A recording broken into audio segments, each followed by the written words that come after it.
that little mouse, 'cause I'm an albatross.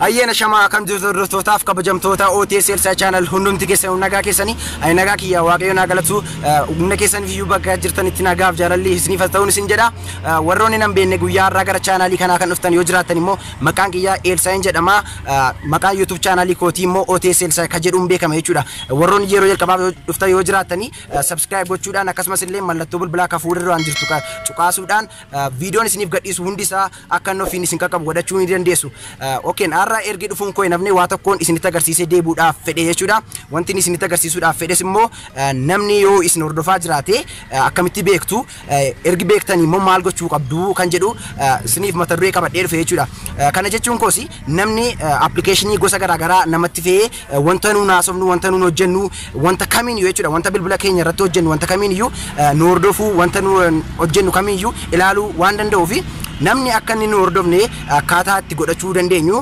deactive akkaataa itti gochuu dandeenyu sitti agarsiisa kanaafi agarsiisus immoo baay'ee salphaadha gama applicationii garaagaraa yookiin gara online garaagaraa osoo hin deeminidha kana jechuun koosi haala salphaa ta'eetiin siitingii keessan keessa osoo internetii tokko hin fayyadamin utuu applicationii tokko hin fayyadamin siitingii keessan keessa akkaataa itti yoo namni isin hordofaa jiraate applicationii isinitti fe'ee jiraate of keessaa baasuu dandeessanii applicationii ittiin isin hordofaa jiru sanallee delete akkaataa itti of keessaa gochuu dandeessanii sitti agarsiisa kanaaf anka duraattuu viidiyoo kana addaan hin kutiin daawwadhaan isiniin jedha akkuma isinitti immoo jalqabarratti warroonni jalqabaa kaastanii hanga har'aatti channel kiyya subscribe gochuudhaan like gochuudhaan share gochuudhaan kan deeggaraa turtanii hunda keessaniyyuu baay'ee guddiseen isin galateeffadha isinin kabajaa isinin jaaladha viidiyoo kiyyallee ammallee share like gochuudhaan deeggaraan isinin jedha channel kana waliin guddisnaa walirraa baranaan isinin jedha gaaffii warina gaafattanis ni jirtu gaaffii keessan hin daganne yookiin hin tuffanne gaaffii keessan waan hojii natti baay'atuuf waan busy ta'eefanii xiqqoo ishee lafarraa isin jala harkise kanaaf xiqqoo ishee naa obsaa hunda keessaniif iyyuu gaaffii keessan isiniif nan deebisa kanaaf egaa hanga xumuraattisuu viidiyoo kana addaan hin kutiin daawwadha tokko isaa haala salphaa ta'eetiin isinitti agarsiisa amma gara viidiyochaatti isin Okay, hordoftoota diyyaa walitti deebineetii jirra. Egaan namni applicationii nama hordofuu danda'u isinitti fe'ee yoo jiraate haala salphaa ta'eetiin siitingii keessan keessa seentanii beekuu dandeessu isiniin jedhee isinitti meera. Kanaaf egaa applicationii osoo hin taane siitingii qofaatu isin barbaachisa jechuudha. Namni applicationii nama hordofuu danda'u isinitti fe'ee jiraachuusaa dhiisuusaa beekuuf jechuudha. Jalqabarratti egaa siitingii keessan keessanii seentu jechuudha. Saniin booda siitingii keessan keessa akka seentaniin xiqqoo ishee gadi siqxanii jechuudha. Security kan jedhu barbaadu security ishee kana jechuudha security kan jettu ishee kana akka barbaadanii argataniin booda al tokkoof ni cuqaastu achi booda ergi cuqaastanii xiqqoo ishee ammas gad siqxanii device administrator kan jettu ishee kana jechuudha ishee kanarraa al tokkoof cuqaastu jechuudha ishee kana innaa isin cuqaastan wanti inni isiniif fidu fakkeenyaaf yeroo dabbe viidiyoo waa'ee find my device kan jedhu isiniif hojjedheetiin jire bilbilli bade tokko akkaataa itti deebi'ee argamuu danda'u kan jedhuuf jechuudha kanaaf egaa yeroo darbee applicationii find my device walumaan feenee isinitti agarsiiseetiin ture jechuudha fakkeenyaaf egaa kuni bilbila hordofuus ni danda'a bakka bilbilli jiru tokko agarsiisuu waan danda'uuf salphaamatti bilbila hordofuu waan danda'uuf iddoo kanarratti jechuudha applicationii nama hordofuu danda'u ta'ee natti mul'atee jira jechuudha. Kanaaf egaa namni applicationii nama hordofuu danda'u isinitti fe'ee yoo jiraate iddoo kanarratti iddoo gartan kanarratti gadi isiniif tarreessa jechuudha. Kanaaf egaa amma fakkeenyaaf P-Space kan jedhu kun applicationii kuni data bilbila koo irra jiru kan dhoksuu danda'udha jechuudha. Kanaaf namni karaa P-Space kana fayyadamee bilbila koo haakii gochuu waan danda'uuf kanaaf iddoo kanarra galtanii device administrator kana jala galtanii jechuudha.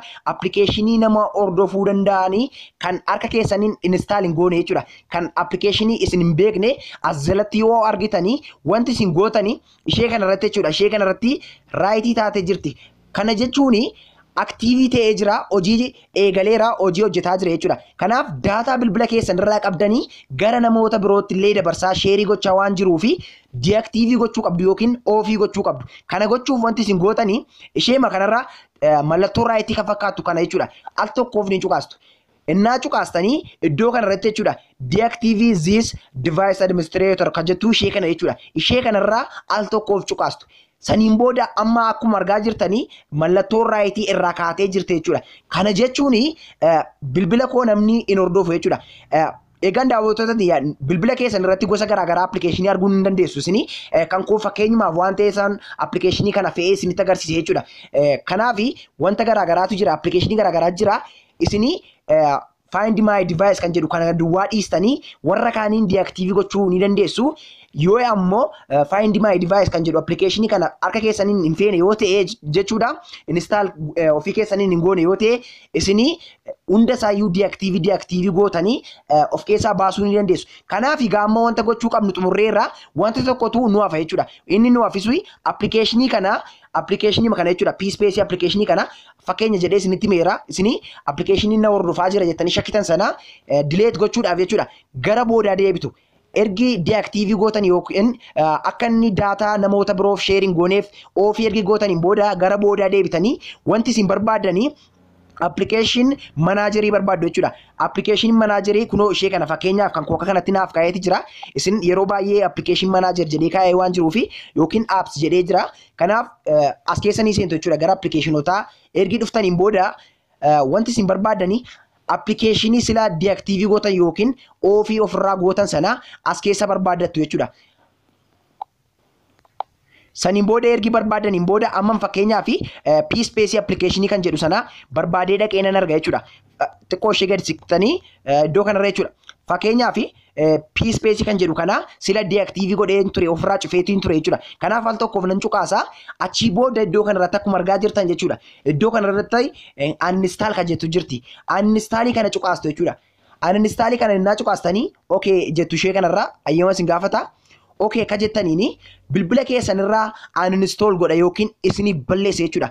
Kanaaf guutummaa guutuutti namni appilikeeshinii isin hordofuu danda'u yoo isinitti fe'ee jiraate bifa kanaatiin beekuu dandeessu ofirraas cufuu dandeessu jechuudha ergi ofirratti beektanii. Kanaaf egaa bifa kanaatiin namni yoo isin hordofaa jiraate salphaamatti appilikeeshinii yookiin wantoota garaagaraa osoo hin fayyadamiin siitingii keessan keessa seentanii beekuu ni dandeessu. Ergi beektanis immoo ofirraa cufuu ni dandeessu jechuudha. Kanaaf daawwattoota tiyya appilikeeshiniin tokko iyyuu isin hin barbaachisu bifa kanaatiin beekuu ni dandeessu. Viidiyoon kun immoo akka inni isin fayyadu abdiin nan qaba. Viidiyoo kana gaa share like godhaa na deggara. Akkasumas illee yaada qabdan naaf barreessaa wantoota kan isiniif hojjedhu barbaadan viidiyoo kamiin iyyuu naaf heeruu ni dandeessu koomentii irratti naaf barreessaan isiniin jedha isinin jaaladha isin kabaja wanta akkan isiniif dabalu yoo barbaadan yookiin wanta akkan isin barsiisu barbaadan wanta akkan fooyyessu barbaadan wanta kamiin iyyuu naaf heeruu ni dandeessu isinin jaaladha viidiyoo kana caalaa bareedu kan barumsa qabuun immoo deebinee ongala gorrattu nagaan naaf tura ciao.